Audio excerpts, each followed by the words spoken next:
Good morning, good afternoon, good evening, wherever you are in the world. Another short video with a card attached to it. So this time I wanted to look at the stories about the the military being split into two. And I hate the phrases that some people are using, black hats and the white hats. These are phrases. They're not talking about a place name. They're not talking about a bird's feathers or an animal or a colour of a car or anything. They're talking about people, groups of people. And they're talking about groups of people as in the white hats being good and the black hats being bad. The people who are using these phrases call themselves spiritual. No spiritual person would say that white is good and black is bad, would they? That's dividing people, and that is a horrendous thing to do. But there's so many people on social media who are using those phrases and then talking about being spiritual. Bullshit, they're not spiritual. They have an agenda and they're pushing a story out. They are pushers. Look back at my other video. They're pushers and they're pushing a story out and they're trying to manipulate you and they're planting these things in your head. Divide and conquer. That's the first thing. Another story that they're pushing out as well, the same people are pushing out the story that there's a good military and there's a bad military, and the good military are going underground and they're rescuing people. Well, let's just face it for a minute, right? Let's just look at simple facts here. Right. Every country has a military, and there's only one military. Right? There is only one, and when you follow the line of command in that military, it goes back to one person who was normally in the government, who or is somebody in the government or somebody in the monarchy, for instance, like the UK. Right? You don't have two militaries. You don't have a good one and a bad one. They're all the same and they all follow orders, right? Every single one of those people follows orders. So let's have a look at the underground thing, right? If they're rescuing people, where are these people? Where are they going, right? Is this a possibility that this is why the hospitals are full and they can't do anything in our country anyway? The NHS is getting completely rubbish. So is that why? Is it because they're full of these people who've been brought up from underground? Is it oh, another story. Yeah, these people have been going up onto spaceships because we've got space people helping them, all beings from outer space helping them. Look at my other video about space people and aliens. See what you think of that one. So I would say this, right? This is another possibility that you can look at. This going underground. There's going to come a time when we're going to have problems in the world, maybe with an asteroid or something like that, or a war, a major war again, or something like that. And the elite, the people with the money, the people who control everything, they are not just going to sit there and take it all. They're not. They're going to want protection. They want to protect themselves. They don't give a shit about anybody else. We don't matter. We are slaves. We are the people who work for them. We are literally slaves. We're commodities. So they don't care about that. But they will care about themselves. So if anything was to happen in the world, the best place for them to protect themselves is underground. And that's, to me, that is more likely as to what they're doing, is going underground, building more tunnels, building more cities underground, so that they've got somewhere to run to should anything happen.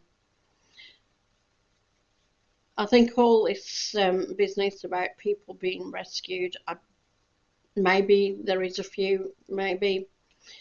I wouldn't put it past them to be experimenting on people underground. We all know they're capable of things that we really wouldn't want to look at. So that would not surprise me in the slightest. So let's pick a card on this about the good and the bad military and what's going on underground. And let's just see what comes up.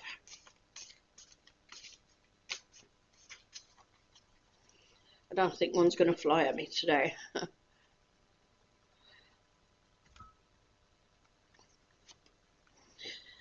Okay, I've got the Empress upside down. Right, well, there you go, the Empress upside down. That's the normal way.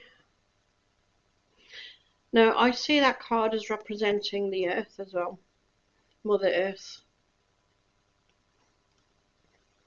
Upside down.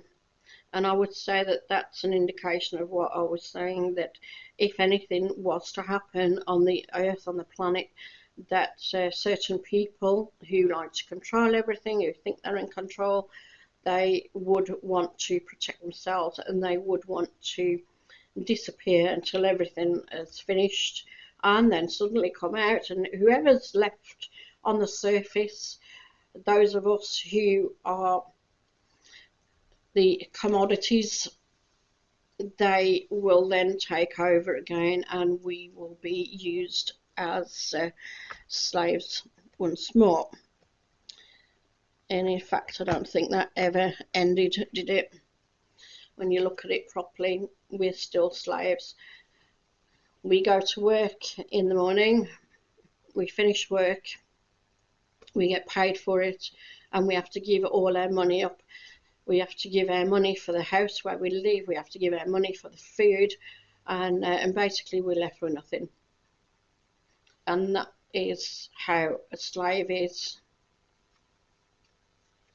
So let's pick Divine Animal Oracle as well.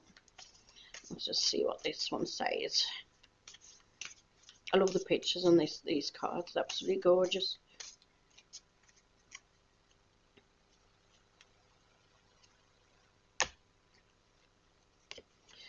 What have we got? We've got the rhinoceros, and it says moderation. There you go, moderation. So to me, that card is saying, when I look at it in connection with what I'm saying at the moment, I would say that maybe there's a little bit of truth in the stories that they've been spreading around, but not an awful lot. And I would say to you, again, don't just take what I'm saying. You need to ask questions and you need to look at all the different sides, look at all the different possibilities, because the truth lies somewhere in the middle. And just don't believe everything that they're telling you on social media or the mainstream media. They've all got agendas, and trust me, that there is quite a lot of people on social media who are part of the controlling elite and are part of the club, as you might say, who are pushing the story out and manipulating people. Fear is a very good way of manipulating people, and the emotions, when they grab hold of your emotions, and the first two things they use to try and get hold of your emotions, the first one is children and the second one animals. So whenever you hear anything said about children or animals, you need to look at what words they're using, because they'll use really emotive and quite dramatic words, and also take it with a bit of a pinch of salt. Start asking questions and looking around to see if it's true or not, because that's how they manipulate you and steer you into different thought patterns, I should say. Okay, so Remember to click like and subscribe, share the video if you wish. I'm happy with that. And I'll catch you next time. Leave some comments in the bottom, whether you agree, whether you don't agree, that's absolutely fine. As I say, I think you have to look at different possibilities and look at the truth. It's going to be somewhere in the middle, but you make your own mind up. Let me know what you think, okay, and I'll catch you next time. Thanks for watching. Bye.